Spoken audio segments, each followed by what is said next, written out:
우리는 이제까지 뭐냐면 강자만 권력을 가지고 있는 줄 알았어요. 예, 강자만 권력이. 제가 이제 뭐 결혼을 해서 벌써 뭐 34년 동안 결혼 생활을 하고 있는데요. 예, 난 우리 집사람만 저에 대해서 엄청난 권력을 가지고 있는 줄 알았다. 예, 근데 가만히 보니까 이런 얘기예요. 우리 집사람이 이런 이야기를 해요. 당신은 말이지 항상 가정을 생각하고 내 말을 다 들어주는 것 같지만 그러면서 은근히 권력을 행사하는 것 같아. 제가 이게 이제 뭐 우리 집의 일일 수도 있고 비유적으로 설명한 거예요. 우리 가정에만 해당되는 거 아니에요. 여러분도 아마 그런 경험 다 느끼죠. 약자도 권력을 추구한다. 강자만 권력을 가지고 있는 것이 아니다. 이래서 프리드리히 니체는 도덕 현상도 두 가지로 나눕니다. 유명한 일이죠. 주인 도덕과 노예의 도덕을 나눕니다. 주인 도덕은 뭐냐면 명령하는 자가 만들어내는 가치를 따르는 행위를 주인 도덕이라고 그럽니다. 과거에는 예를 들면 기원전 5세기 문명이 태동화했던 기원전 2000년 이럴 때에는 강자가 하나의 질서를 만들고 이 질서를 유지하기 위해서는 끊임없이 뭐가 필요합니까? 이 질서를 지탱할 수 있는 가치가 필요한 거죠. 이걸 주인 도덕이라고 그랬습니다. 강하다는 것이 나쁜 게 아니었어요. 그러니까 명령하는 자의 가치 창조인데 그렇기 때문에 이 명령하는 자가 만들어낸 가치에 순응하는 도덕적 태도, 도덕의 경우에는 액티브하면 능동적입니다. 능동. 이것이 바로 가치야 이렇게 이야기합니다. 우리가 보통 이런 얘기를 역사는 누가 씁니까? 승자가 쓰죠. 승자가 씁니다. 이거 주인 도덕이라고 그럽니다.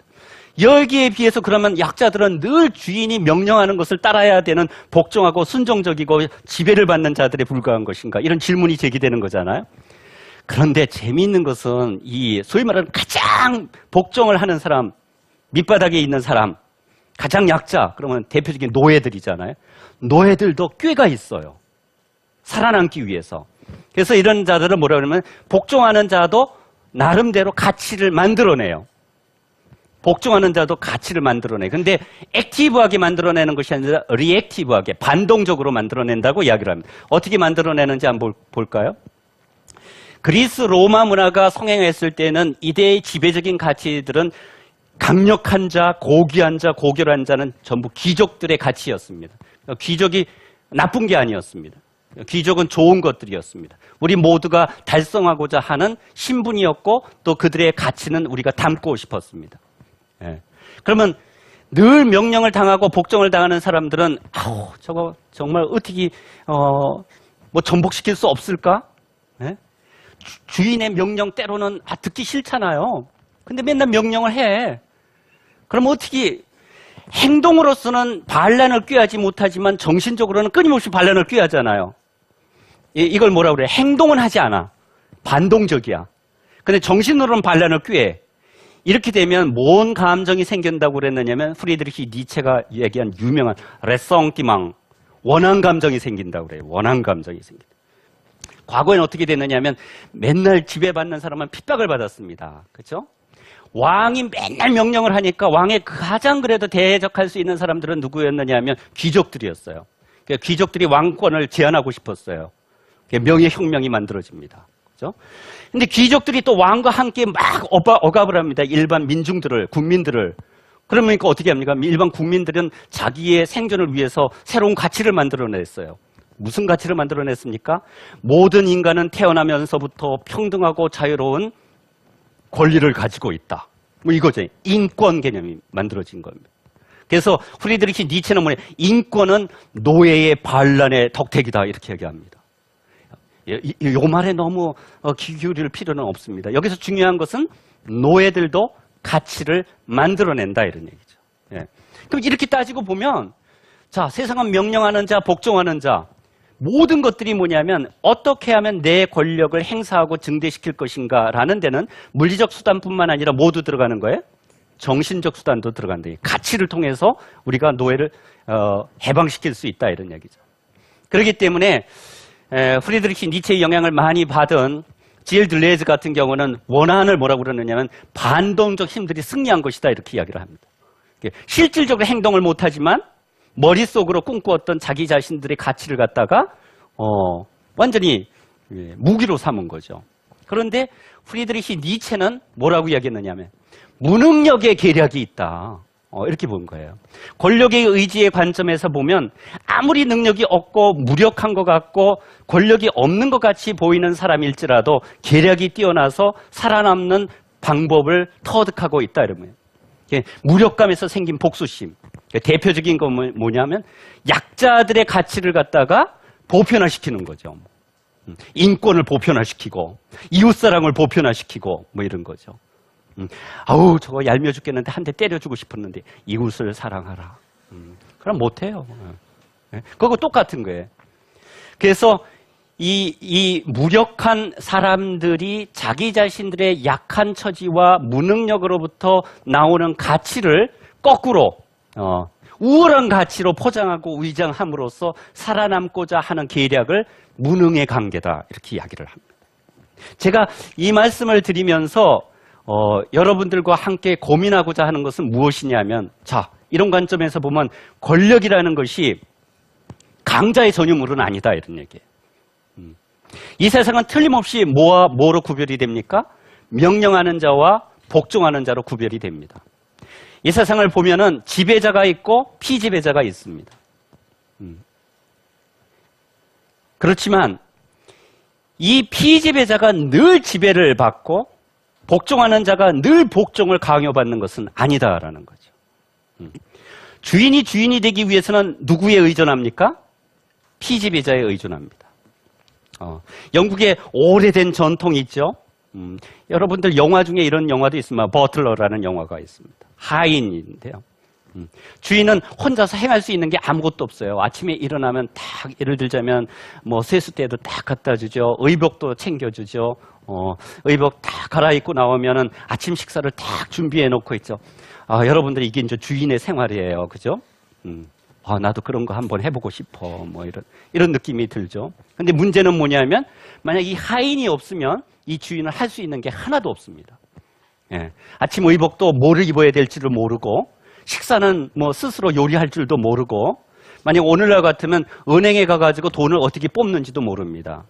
완전 무능한 거예요. 누구에 의존하는 겁니까? 하인과 노예에 의존하는 겁니다. 예. 하인과 노예에 의존합니다. 하인과 노예는 주인이 자기 자신에 의존한다는 사실을 무기로 삼습니다. 자, 이것이 권력의 속성이다 이런 얘기죠. 네가 자유롭기를 원하느냐? 자유로울 수 있는 힘을 가져라. 네가 네 본능과 충동으로부터 벗어나고자 하느냐? 그러면 힘을 가져라. 그 본능과 충동을 갖다가 통제할 수 있는 힘을 가져라 이런 얘기죠. 네 내면을 들여다봐라. 그러면 그 자체가 권력의 의지이다. 자, 그렇다면 이 세상이 권력으로 충만하고 모든 살아있는 것들이 권력을 극대화하고 증대시키고자 하는 기본적인 욕망을 가지고 있다고 그런다면 우리가 첫 번째 제거해야 될 편견과 선입견은 권력은 그 자체 악한 것이 아니다 이런 얘기죠. 생명의 내면으로 들어가서 들여다보면 모든 현상들은 권력이 의지다 이렇게 볼 수가 있습니다. 그러면 이 속성을 우리가 정확하게 파악할 필요가 있다. 그래서 권력을 갖다가 완전히 뒤집어서 새로운 것을 창조하고자 하느냐? 그러면 권력을 가져라. 새로운 생성과 창조의 동기가 됩니다. 제가 우리 아이들한테 하는 말이 있습니다. 네가 자유롭기를 원하느냐? 자유로울 수 있는 힘을 가져라. 그렇지 않으면 늘 의존을 해요. 자기가 힘이 없으면. 네가 네 본능과 충동으로부터 벗어나고자 하느냐? 그러면 힘을 가져라. 어떤 힘을? 그 본능과 충동을 갖다가 통제할 수 있는 힘을 가져라 이런 얘기죠. 권력의 의지가 없이는 새로운 가치가 만들어지지가 않습니다. 네, 우리 모두 권력인이 되는 게 어떨까? 뭐 이런 생각이 듭니다. 모든 물질적인 것은 재미있게도 이래요. 우리가 삶을 다 아는 것 같이 보이지만 프리드리히 니체가 이야기를 모든 물질적인 것은 미지의 사건에 대한 일종의 징후다 이렇게 신드롬이다 이런 얘기. 내면에 일어나고 있는 어떤 사건들이 바깥으로 나는 증상에 불과하다 이런 얘기. 여러분들이 이럴 때 건강했던 사람들이 있잖아요. 갑자기 아파지는 게 아닙니다. 항상 뭔가 징후를 이렇게 보냅니다. 그런데 우리는 너무 다른 데에 매몰되어 있다 보니까 이 친구를 포착하지를 못하죠. 사람들이 이렇게 함께 관계를 맺고 살아가다가 관계가 조금 위태롭고 위기에 빠지고 뭔가가 좀 뒤틀릴 것 같다고 그런다면 벌써 그 징후는 오래전에 나타납니다. 근데 우리가 포착을 못하죠. 그거와 마찬가지라는 거예요. 우리 내면에는 끊임없는 권력의 의지가 작동하고 있고 우리가 바깥으로 판단하는 것은 단순한 내면의 운동의 징후에 불과하다 이런 얘기를 합니다. 그러면 권력의지는 어떤 운동구조를 가지고 있는가? 자, 여러분들이 힘을 가지고 싶어요. 권력을 가지고 싶어요. 그럼 첫 번째 해야 되는 건 뭡니까? 자기 권력이 어느 정도인지를 갖다가 판단해야 됩니다. 예. 여러분들이 이성을 만날 때 아니면 지금 부부관계를 계속하고 있을 때 항상 밀고 당기기 할 때 제일 중요한 건 뭐냐면 내 힘이 어느 정도지 이걸 알아야 돼요. 자기 기만을 하면은 실패해요. 그죠? 예. 그런데 언제 여러분들이 권력 감정을 느낍니까? 재미있는 것은 권력은 외면적으로 이렇게 잴 수 있는 게 아니라는 거예요. 뉴턴의 운동의 법칙에 의해서 작용, 반작용 이렇게 A만큼 가했는데 돌아오는 것은 있잖아요. 곱절로 돌아오는 경우도 엄청 많아요. 그죠? 제가 이렇게 강연하고 집에 들어갔는데 우리 집사람이 아주 맛있는 음식을 이렇게 해놓고 당신 얼마나 오늘 고생했어. 그러면 그런데 설거지는 당신이 해야지. 이랬을 때 있잖아요. 제가 예를 들면 나 피곤한데 그게 무슨 소리야 이렇게 하면 돌아오는 것은 곱절로 들어옵니다. 그게 아니라 그래 내가 설거지 할게. 오늘 보니까 청중들의 반응도 너무 좋았어. 이렇게 이야기를 하죠. 그러면서 이 설거지로부터 해방될 수 있는 여러 가지 계략을 짭니다. 예를 들자면 퐁퐁의 적정량 1.5배를 묻히고 우리 아내가 좋아하는 아주 비싼 머그컵을 갖다가 의도성이 드러나지 않게 깨버리거나 등등 계략 많아요. 그러니까 언제 그럼 감정을 느끼느냐? 내 의지를 저항에도 불구하고 관철시킬 수 있을 때 우리는 뿌듯한 권력의 감정을 느낍니다. 권력의 감정이 수반되지 않는다면 그건 권력을 가지고 있는 게 아니에요. 가정주부들이 있다고 생각을 해봅시다. 우리 보통 이렇게 여성은 약하지만 어머니는 강하다 이런 얘기를 하잖아요. 그러면 언제 우리 남편이 바깥에 가서 열심히 일하고 돈을 벌어오고 그럴지는 모르지만 그래도 이 집안의 중심은 나야. 이렇게 느낀 때가 언제입니까? 이런 감정이 느끼지 않으면 가정주부는 위태로운 거예요. 권력 감정을 느껴야 돼요. 그 말에 자기 의지가 있을 때 느끼는 거예요. 종종 보면 아주 이렇게 이제 올가미처럼 이렇게 던집니다. 일부러. 그건 저항이 있나 없나 봅니다. 그 저항을 하잖아요. 잘 됐다. 이래놓고선 자기 의지를 관철시키고 난 다음에는 살만해. 이런 거죠. 그게 뭐예요? 권력 증대입니다.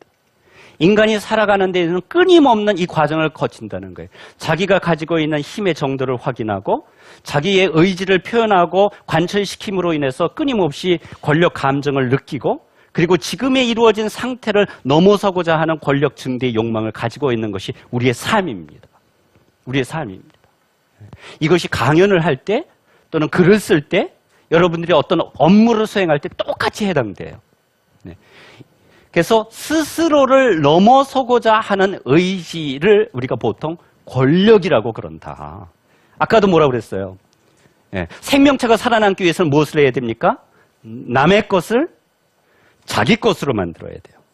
바깥의 물질을 내가 호흡을 해서 또는 식량을 통해서 내 몸으로 만들어야 돼요.